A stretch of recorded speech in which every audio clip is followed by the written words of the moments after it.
We do have the under-19 coach Avishka Gunawardena with us to speak about the team's preparations ahead of its crucial game against Afghanistan, where they will be playing the quarterfinals of the under-19 World Cup. The team has done well, and Avishka is ready to take your questions. Sadi Taufi, go and ask. Hi, Avishka. How well is your team prepared for this quarterfinal match, and what is the role that Mahela has so far played with regard to your team? We've had a couple of off days, one traveling day and an off day, so guys are fresh and ready to go. We got a couple of training sessions coming up today and tomorrow before the game. But all in all, I think we've had a good run so far, and hoping to continue the same in the knockouts as well. Yeah, Mahela has given us a lot of input and his experience, which has been very helpful. And yeah, I mean, he's an experienced guy, and when it comes to reading wickets and combinations and stuff, I mean, his input has been valuable. Team is ready to go, and yeah, hopefully we can put up a good performances. Before I go into the next question, I must tell you this briefing is embargoed until tomorrow 9:30 morning. The reason that we had the press conference is basically due to the time factor. The team will be playing the quarterfinals on the 27th. While after Avishka, we will be also bringing in Captain Dunit Velalage to the briefing. So stay tuned. Now, the next question, it will be Sachin Petis. අවිශ්ක දැන් ඒ ප්‍රශ්නයටම අපි සිංහලෙන් උත්තර දුන්නොත් මහේලගේ ඒ කණ්ඩායමට ලැබුණු දායකත්වය කොහොමද සහ මේ තාක් ආපු ගමන ගැන ඔබ මොකද හිතන්නේ පුහුණුකරු විදියට? මම හිතන්නේ මේ ලෝකුස්ලාට කලින් ඉඳන්ම අපි මාස 6ක විතර කාලයක් තිස්සේ මේ කණ්ඩායම එකට හොඳින් ක්‍රීඩා කරලා තියෙනවා. පුහුණුකරුවෙක් විදියට මම හරි සන්තෝෂ වෙනවා කණ්ඩායම එකට ක්‍රීඩා කරන විදිය දැක්කම. ඉතින් අපි කොයිම වෙලාවකවත් කිසිම කණ්ඩායමක් අව탁සිරු කරන්නේ නැහැ. ඒ අපේ ඒ තියෙන ලෙවල් එකේ ඒ විදියටම තියාගෙන ක්‍රීඩා කරන්න තමයි ඉන්නේ. මහලගෙන් ගොඩක් ඉන්පුට්ස් ආවා. ඔහුගේ එක්ස්පීරියන්ස් එක වැදගත් වෙනවා. ගොඩක් වැදගත් වුණා මේ ටීම් කොම්බිනේෂන්ස් එහෙම හදනකොට. මම හිතන්නේ පුහුණුකරුවෙක් විදියට අපි ඉන්න තැන ගැන මම සතුටු වෙනවා. Yes, Sadi, you can ask your second question. Avishka, how much are you aware about the Afghanistan combination? I think there is one of those players, a guy called Noor Ahmed, who played in the LPL also, who will have a idea of what our strengths and weaknesses are going to be like. Yeah, that's one of the areas that we are actually looking at because we got very little information about Afghanistan. Noor Ahmed, yeah, we have information about him, but rest of the team, we got only very little information. Talking about Afghanistan team, that's a very unpredictable side, and I mean they played the two preliminary rounds games also. I mean quite well.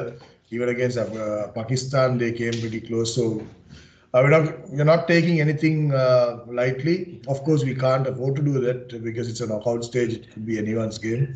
And a couple of mistakes can cost the whole tournament for you. So therefore, not taking anything lightly. We've got as much as information that is available and hoping to put out a plan when we look at the wickets tomorrow. Tanushka Ravinder. අවිශ්ක අපි දැක්ක මේ ඇෆ්ගනිස්තාන කණ්ඩායමේ දඟපන්දියවන්න බලයනිය ප්‍රබල දඟපන්දියවන්න තිදෙනෙක් පමණ ඉන්න නූර් අහමඩ් ප්‍රමුඛව. ඒ අයට මුණ දීම සඳහා මේ අපේ කණ්ඩායම මොන වගේ සූදානම්කද ඉන්නේ? මෙහෙමයි විශේෂ දෙයක් කියලා ලොකු වෙනසක් කරන්න බෑ. මම හිතන අපේ කණ්ඩායම මේ තාක්කල් මේ කොම්බිනේෂන්ස් ඔක්කොම අපි වැඩ කරපු විදිහට හොඳින් වැඩ කරලා තියෙනවා. සමහර වෙලාවට ඒ කන්ඩිෂන්ස් අනුව ඒ කණ්ඩායම අනුව අපි පොඩි වෙනස්කම් කරා. ඒ කියන්නේ අපි බැලුවොත් ස්කොට්ලන්තයත් එක්ක සකුණ අපි පොඩ්ඩක් උඩින් බැට් කරා. ඕස්ට්‍රේලියාවත් එක්ක වෙල්ලාලගේව පොඩ්ඩක් උඩින් බැට් කරා. ඒතර අපි ඊට පස්සේ වෙස්ට් ඉන්ඩීස් එක්ක සදීශ්ව අපි ආරම්භක ප්‍රතිකරුවෙක් විදිහට පාවිච්චි කරා. ඉතින් ඒ වගේ අපි සමහරලාට ඒ ඔපොසිෂන් එකට අනුව පොඩි පොඩි වෙනස්කම් කරනවා. ඉස්ලාම ගිහිල්ලා බලන්න ඕනේ අපි තාම ක්‍රීඩා කරන තනනිල්ල දැක්කේ නැහැ. ඒ තනනිල්ල අනුව තීරණය කරන්න ඕනේ කොයි වගේ කොම්බිනේෂන් එකක්ද කියලා අපි ක්‍රීඩා කරන්නේ. බට් මම හිතන්නේ අපිට ලොකු වෙනස්කමක් කරන්න ඕනේ කියලා. සමහර වෙලාවට තකපන්දු යවන්නට හොඳින් ක්‍රීඩා කරන පිතිකරු අපි සමහරලාට තකපන්දු යවන්නන් කලින් පන්දු යවන්න ගත්තොත් ඒගොල්ලන්ව පොඩ්ඩක් උඩින් යවලා නැත්නම් දකපන්දු යවන්නන් පස්සට ඇද්දොත් ඒ කට්ටිය පොඩ්ඩක් පස්සටලා ඒ වගේ පොඩි ප්ලෑන් එකක් දාගන්න ඕනේ මේ ඉස්සල්ලාම තනනිල්ල නිරීක්ෂණය කරාට පස්සේ. Sachin, you can ask. විශ්ක දැන් අපි දැක්කා මේ තරඟවලි පුරාට අපි විශේෂයෙන් වයිට් පන්දු සහ නිපන්දු අරගෙන බැලුවම 25ක් 30ක් වගේ මේ මැචස් තුනට දීලා තියෙනවා. ඒ වගේ තව මොනවාද අපේ කණ්ඩායම ඉස්සරහට යද්දී ඉම්ප්‍රූව් කරගන්න ඕනේ? විශේෂයෙන් දැන් නොකවුට් ස්ටේජ් එකට තමයි අපි ඇවිල්ලා ඉන්නේ. මොනවාද අපේ කණ්ඩායම තව වර්ධනය කරගන්න ඕනේ මේ ඉදිරි තරඟ කිහිපෙදී? මම හිතන්නේ මම බලාපොරොත්තු වෙනවා පළවෙනි 3 දෙනාගෙන් හෝ 4 දෙනාගෙන් කෙනෙක් අපිට ප්‍රතිකරුව ගත්තම මේ පන්දු වාර 40ක් 45 වෙනකම් ක්‍රීඩා කරයි කියලා. ඒක ගිය මැච් කලින් තරඟේ සදීෂ් කරා. මම බලාපොරොත්තු වෙනවා ඊළඟ තරඟවලදී අනිත් ප්‍රතිකරුවගෙන් කෙනෙක් ඒ රෝල් එක කරයි කියලා. වයිට් පන්දු ඒක මම හිතන්නේ පළවෙනි තරඟයට වඩා දෙවෙනි තරඟේ අඩු වුණා. දෙවෙනි තරඟයට වඩා තුන්වෙනි තරඟේ අඩු වුණා. වයිට් පන්දු ගැන කතා කරොත් අපි ඔක්කොම දන්නවා මේ වැඩිපුර වයිට් පන්දු සංඛ්‍යාවක් යවුවොත් යවෙන්නේ මතීෂගෙන්. ඒක අපි එයාට කියලා තියෙන්නේ මේ ඒක ගැන එච්චර හිතන්න එපා. මොකද එයාගේ රෝල් එක ඇවිල්ලා අපිට එයා කොයි වෙලෙත් එන්නේ අපිට විකට් වල ලබා දෙන්න පාර්ට්නර්ෂිප් එකක් බ්‍රේක් කරන්න. සෝ ඒ අවස්ථාවේදී වයිට් එකක් දෙකක් ගියා කියලා අපි එච්චර ඒක රැකීමක් කරන්නේ නැහැ. එයාගේ රෝල් එක වෙලා තියෙන්නේ අපිට විකට් එකක් කරන් දෙන එක. අපි හැමදාම කතා කරනවා එක්ස්ට්‍රාස් සිංගල් ඩිජිට් එකකට තියන්නේ. මම හිතනවා මේ තරඟයේදී අපි එන්න ඒක හොඳින් කරලා තියෙනවා. මම හිතනවා මේ තරඟයේදී ගිය තරඟයටත් වඩා තව 10%ක් 15ක් ඒ එක්ස්ට්‍රාස් අඩු කරගනි කියලා. Shamila, you can ask. Shamila, go ahead and ask. Avishka විශේෂයෙන්ම අපි දුනිත් වෙල්ලාලගේ ගැන කතා කරොත් තරඟාවේදී විශිෂ්ට දක්ෂතා අතර සිටින ක්‍රීඩකයෙක්. ඒ වගේම දැනගන්න කැමති කොහොමද මේ වෙල්ලාලගේ අතර සම්බන්ධය විශේෂයෙන්ම තරඟයකට පෙර පුහුණු කාර්ය මණ්ඩලය ඒත් එක්කම කණ්ඩායමේ ක්‍රීඩකයන් සමග ඔහු කොයි ආකාරයෙන්ද ගනුදෙනු කරන්න කියන එක ගැන පොඩ්ඩක් සඳහන් කළොත් කොයි වගේද එයා නායකයෙක් විදිහට හැසිරෙන නිසා එයාගේ අත්දැකීම් විශේෂයෙන් බෙදා ගන්න ආකාරය පොඩ්ඩක් එයා හැසිරෙන විදිය වල ඩ්‍රෙසින් රූම් එකේ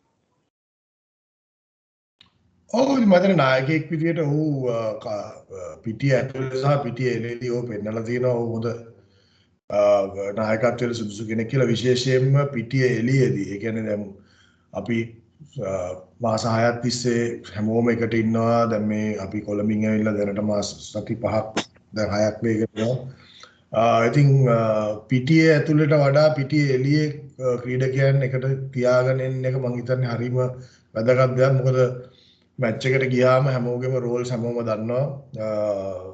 වෙලාවට තියෙන්නේ ඒ රෝල්ස් ටික කොයි වෙලාවටද ගේන්නේ බෝලින් චේන්ජ් එකක් තියෙනවා නම් ඒ ටික කරන්න තමයි. බට් මම හිතන්නේ පිටියෙන් එළියේ ක්‍රීඩකයන්ව හොඳින් කණ්ඩායමක් විදිහට තියා ගැනීම තමයි මම දකින විදිහට හරිම ඉම්පෝටන්ට්. මොකද ඒ බැඳීම තමයි ඒගොල්ලෝ තරගයක් ක්‍රීඩා කරනකොට පිටිය මැද්දට අරන් යන්නේ. ඉතින් මම හිතන්නේ ඒ ජොබ් එක තාමත් හොඳින් කරනවා. ඉතින් කොයි වෙලෙත් කැප්ටන්ගේ කෝච්ගේ තියෙන රිලේෂන්ෂිප් එක බලපානවා තරගාවලියක් නෙවෙයි ඕනම තරගයක් ක්‍රීඩා කරනකොට. මම ඔහු සහ අපේ සපෝට් ස්ටාෆ් එක පවා ඔහු එක්ක තාමත් ළඟින් අපි කටයුතු කරනවා. I'll go in for two more questions with Avishka. Sadi, you can ask the first one. Avishka, now you were just mentioning about being in this bubble. These players have been being in the bubble for a long time with this series after series we played. I mean, and come to the World Cup. How are the players putting up being in the bubble like this? I mean, this is something new experience they have never experienced before. How is it affecting their play or affecting their cricket as well? I think they've handled that pretty well. I mean, all of us have handled pretty well.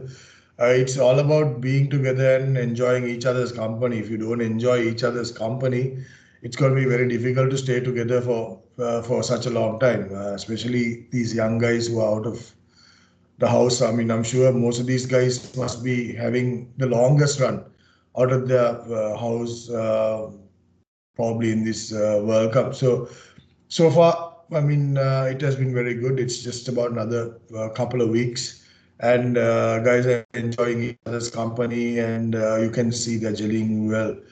That's the key to stay in a bubble, I think, and so far it's been good, and I have no doubt that next couple of weeks also will continue to do so. Sachin, you can ask the question from. Sachin, go ahead. අවිශ්ක මේ වගේ conditions වල දැන් අපි ගත්තොත් අපේ team එකේ මොකක්ද strength එක වෙන්න ඕනේ දැන් අපි දැක්ක වෝම් අප් මැචස් සෙල්ලම් කරපු රවුන්ඩ්ස් වල නෙමෙයි ෆස්ට් රවුන්ඩ් එක ගැහුවේ ක්වාටර් ෆයිනල් එක සහ ඉදිරි තරඟ තියෙන තනතිරු කොයි වගේ වෙයිද අපේ ස්ට්‍රෙන්ත් එකට කොහොමද කම්බිනේෂන්ස් හදාගන්නේ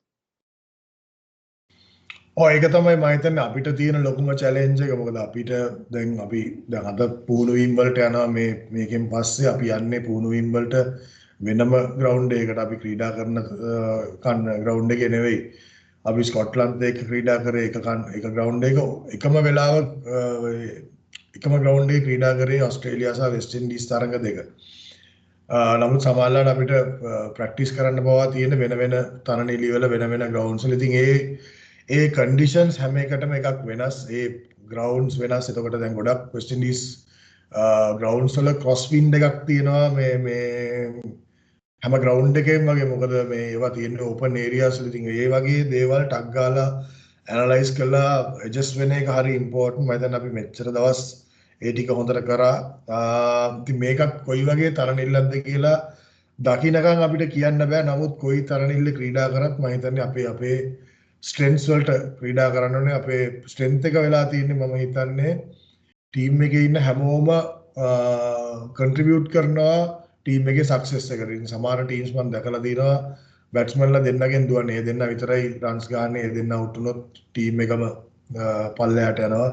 බෝලර් කෙනෙක්ගෙන් හරි දෙන්නෙක් හරි තමයි දුවන්නේ. ඉතින් එහෙම නෑ මේ ටීම් එකේ හැමෝම පොඩි විදියකින් හරි දායකත්වය දෙනවා මේ කණ්ඩායමේ සක්සස් එකට. මම දකින්න ස්ට්‍රෙන්ත් එක ඒක තමයි. කියන්නේ මෙතන ඉන්න පිටිකරුවන්ට පවා සමහර වෙලාවට ඒගොල්ලෝ ඇවිල්ලා ඕවර් 3-4ක් අපිට දාලා දීලා කන්ට්‍රිබියුෂන් එකක් දෙනවා. ඒ වගේ බෝලර්ස්ලා පවා යටින් ගිහිල්ලා අපිට සමහර වෙලාවට ක්‍රූෂල් රන්ස් 15ක් 20ක් ගහලා දෙනවා. ඉතින් මම හිතන්නේ අපේ ස්ට්‍රෙන්ත් එක ඇවිල්ලා ගත්තොත් එහෙම ටීම් එකේ ගහන හැමෝම කන්ට්‍රිබියුට් කරනවා ටීම් එකේ සක්සස් එකට. ඒක තියාගෙන අපි ඊළඟට අපි ක්‍රීඩා කරන තරණිල්ල මොකද්ද කියලා බලලා මේ ඇෆ්ගනිස්තාන් මැච් එකට සූදානම් වෙනවා. I'll take one more question for Avishka before we go into the captain. Ranjika, you can ask. Yes, Avishka, now I think it's been 10 years since we reached the knockout stage in the Under-19 World Cup. So does that add more pressure to you and the team, or is it sort of a morale booster for you guys to do well and go further in the tournament? And also one more thing is that we have noticed that when you take the last few Under-19 World Cups, people who have captained the Under-19 side and gone on to represent Sri Lanka or captain Sri Lanka, it has only been Angelo Matthews. So do you think Vellalage has the potential to reach those heights? Number one, I think it's been 6 years. The last time I was involved in Under-19, we came into semis in 2016. No added pressure at all. That's the key, I think. I'm here to release the pressure of the players and keep them focused and I would say keep them comfortable. So no added pressure. Certainly, we are not putting the players under pressure, and I've made sure that that doesn't happen. To me, yes, we are here to win the World Cup, but like I said before, we take one game at a time. We are in the knockout stage, could be anyone's game from here, and as long as you minimize your mistakes in this stage, you'll get through the line. You get over the line. Yeah, I mean, Dhoni has the potential. He has proved himself as a good captain, both on and off the field. He will have the potential. One thing is, just because you play for Sri Lanka under 19 doesn't mean that you will play for Sri Lanka. Just because you don't play for Sri Lanka under 19 doesn't mean that he won't play for Sri Lanka. So it's all about how they improve from here onwards. This is like a stepping stone. This is like their, I would say, the foundation for the next level. So it all depends on how they progress, how much effort they want to put in, how much sacrifices they want to, how much they want to sacrifice when they go into the next level. Dhoni has the potential, and I'm sure that he'll go far. With that, we are ending Avishkar's segment. Thank you very much, Avishkar, for taking part in this briefing, and all the very best for you and your team. And you all have been doing well and continue the good work. And Thank